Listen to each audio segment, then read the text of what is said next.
Hey guys, welcome back. Today we are going to be painting an orchid just like this. Maybe I'll add a little twist to it too. You'll see when we get there. But until then, enjoy the video. Before I get too deep into this video, if you do find content like this enjoyable, do me a favor, hit the like, subscribe, ring the bell, leave a comment. It does a huge favor for me and for the channel. Your support shows not only me that you're enjoying what I'm doing, but it shows YouTube that what I'm doing is valuable and worth sharing out to more people. You don't have to do it yet, obviously. I know it's the start of the video, so you can wait until later. Just don't forget, please. If you run out of time or give up on this video, leave a like, comment, subscribe, all that stuff. It really helps the channel out if you want to see more things like this. I upload twice a week, hopefully. But yeah, we'll get into the video now. Sorry for taking up your time.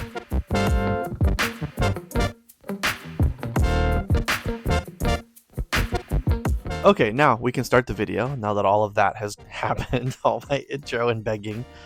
Sorry, first of all, I missed my upload on Friday. I had an art show and I was a little too busy to get this video edited in time. And so it's coming out today. It's unfortunate, but it happens.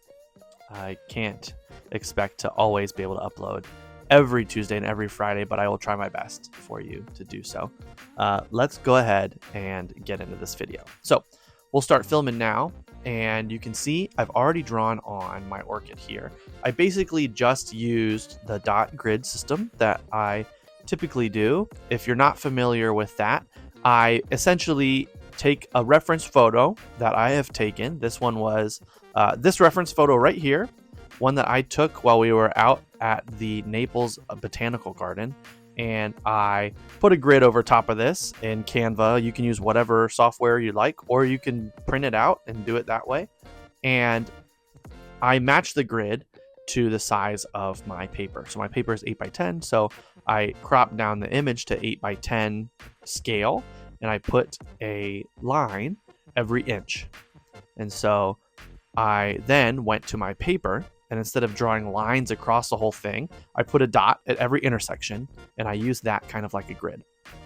I've heard it be called an invisible grid system. I like to call it a dot grid, but whatever method makes the most sense to you.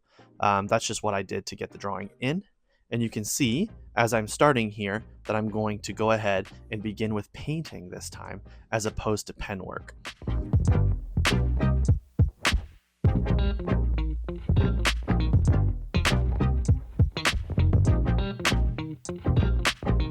So as I'm sure you may have noticed, this is a white orchid, and my paper is white. And so we're going to kind of talk today about how not only that I painted this orchid, but how I make white things seem white in my paintings. And the first step to that actually is to make sure that they are much brighter than everything else around them. And so I'm going to come here a few layers and really darken up my background to begin with before I do anything. And I will even come back and add more depth and darkness to my background later, but I want to make sure my subject stands out and is very bright.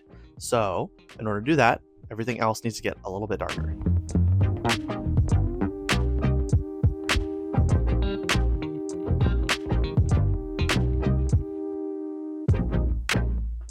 So you can see me here painting some shadows, and you'll notice that my shadows obviously are very dark compared to just the stark white of the paper, but I think it's going to help me balance out the painting. And so when it comes to painting shadows on something white, you really have a lot of leeway here. I decided to go for kind of a neutral gray on maybe the cooler side, closer to a purple color. You could do a blue, you could do a green. The nice thing about white is it reflects a lot of the light around it.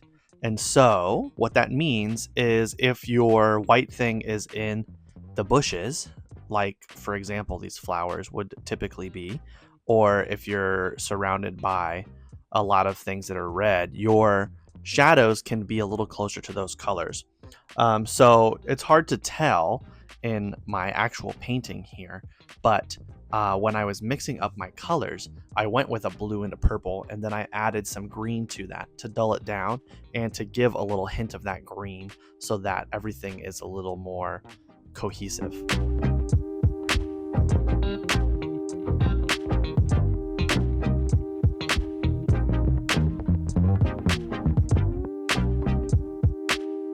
I want to provide a little bit of definition to my petals here, even the parts that are in direct sunlight. And so I don't want to leave anything really pure white. I could, and I could probably make it work, but I want to give some kind of definition, some kind of coloration here. And so basically what I'm doing is I'm going in with the color that I use for my shadows, maybe a little bit more red, just to get a nice kind of purple color. And I am using a lot of water and barely any pigment. And then what I'm doing is I am getting almost a dry brush. And I know I just said I'm using a lot of water, but what it means is the ratio of paint to water is very high in the water side. And then I'm taking my brush and drying it off a lot and basically scraping it along the side of the paper. And so what that does is it gives me some parts that are connected and some parts that aren't, in a very broken stroke and line. And that's giving me exactly the effect that I'm looking for. It's tinting this paper and giving some variation and some striations in the petals without overdoing this color and really killing some of that nice white that we have there. I want to be very careful in this section because if I go too dark, then nothing is going to stand out properly.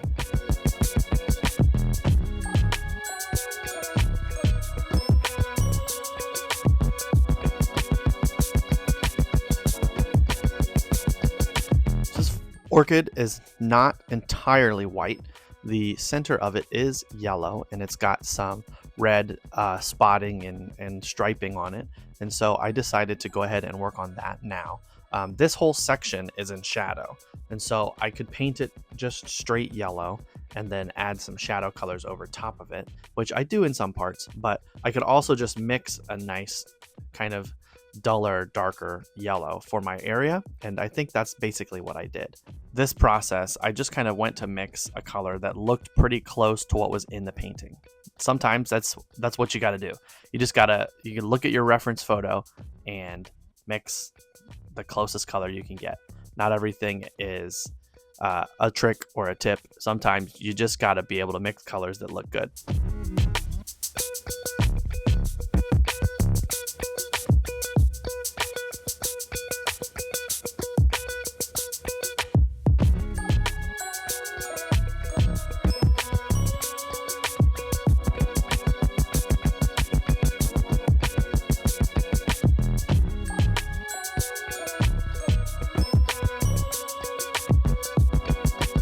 You can see a bit of an example here in how white kind of reflects the things around it. For these inner petals of the orchid that are very close to the yellow center, I went ahead and added more yellow to my gray mixture so that it seems like they're reflecting some of that color that's near them. Some of that yellow is bouncing off of those whites and coming to our eyes or the camera or whatever. And so these parts of the flower, while still being a pretty similar tone, right? They're very similar in terms of dark to light. They're a slightly different color. So if you were to squint your eyes, they probably all look relatively the same. But these ones are a little more yellow as opposed to a little more purple.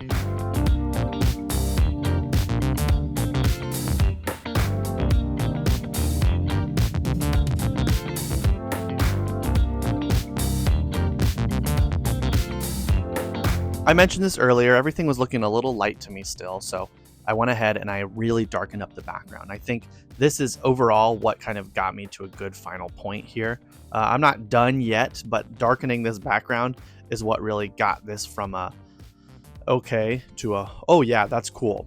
And so this is kind of the most important stage in the process of making something look white, is darkening the things around it. Obviously there's more to it than that, but this is kind of what really seals the deal in most cases.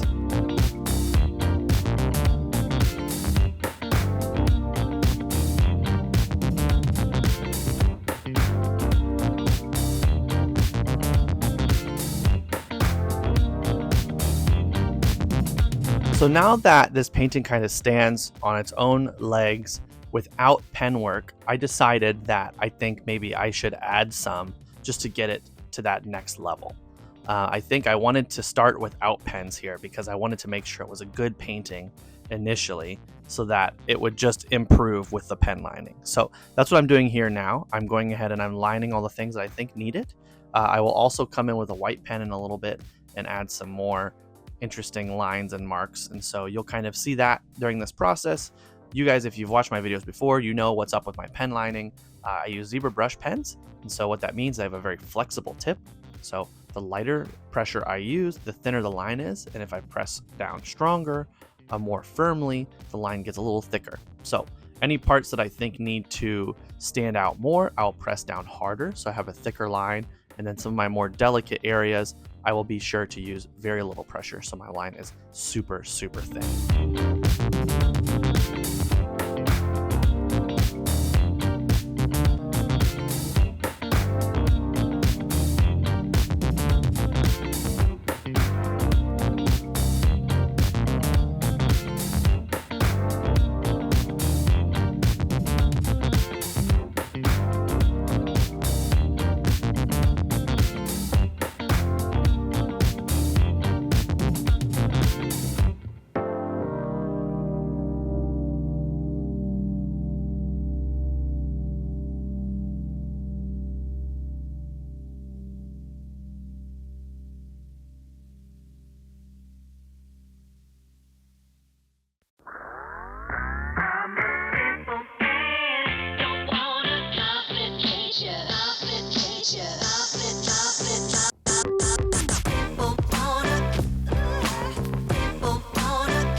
So that's going to do it for this first process. Notice I said first process.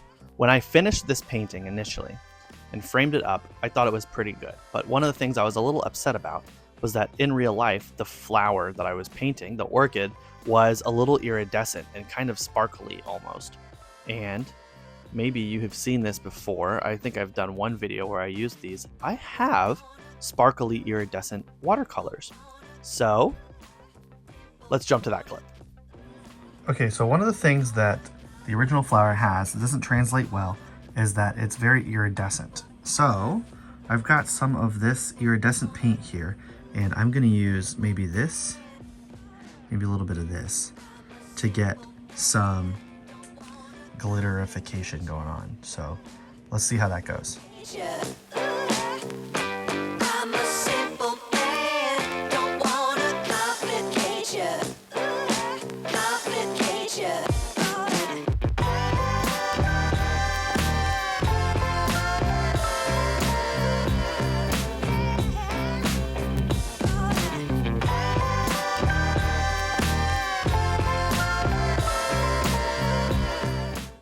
Okay, now there's some glitter on it, as I hope you can see. You see it shining in the light. I went with a couple different colors, some purple, a little bit of kind of a iridescent, a little bit of gold, and especially in like this area, there's some gold, and a tad bit of blue, as you can see. But I think this makes it look way cooler. So let's get this framed up.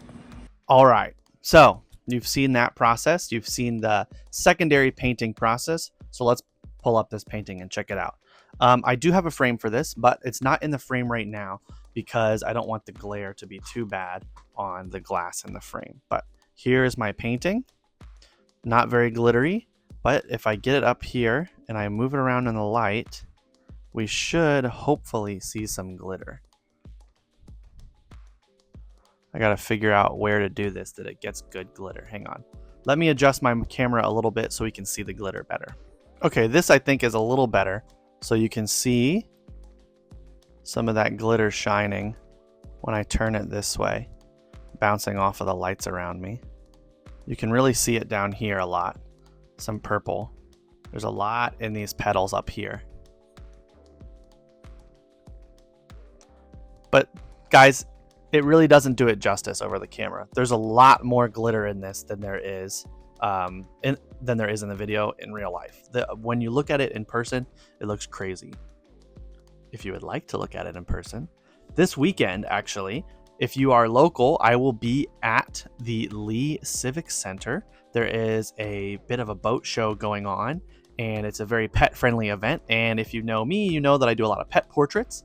And so I was invited and I signed up to be out there.